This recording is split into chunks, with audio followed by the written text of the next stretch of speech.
میں کیوں نہیں تقریر کر سکتا؟ مجھ پہ کس کی پابندی ہے؟ کون روک سکتا ہے مجھے؟ میں کروں گا۔ کتنی دفعہ گرفتار کرو گے؟ آج ہم مار کھا رہے ہیں، کل تم سب لوگ مار کھاؤ گے۔ میں کروں گا، عمران خان کا نام لوں گا، میں 1001 دفعہ عمران خان کا نام لوں گا۔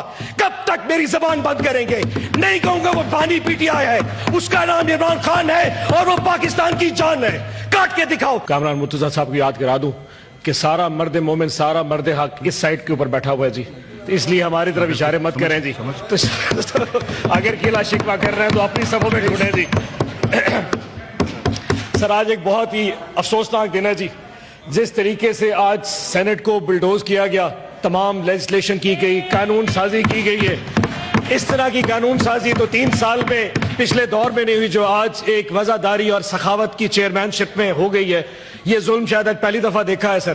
اور جس طرح کا رات کی تاریکی میں کمیٹیاں بنائی گئی اور پھر چیئرمین صاحب اپنی معصوم، اب تو چلے گئے، معصومیت میں کہہ بھی بیٹھے کہ پارلیمانی لیڈر اور لیڈر اپوزیشن کل چائے پہ آ جائیں، تو اچانک تارڑ صاحب کے اعتراض میں نے کہا جی چائے کی دعوت کینسل ہو گئی ہے، چیزیں ویسی کی ویسی سٹیٹس کو میں برقرار ہے۔ میں اس ہمت کو بھی ان کو سلام پیش کرتا ہوں سر۔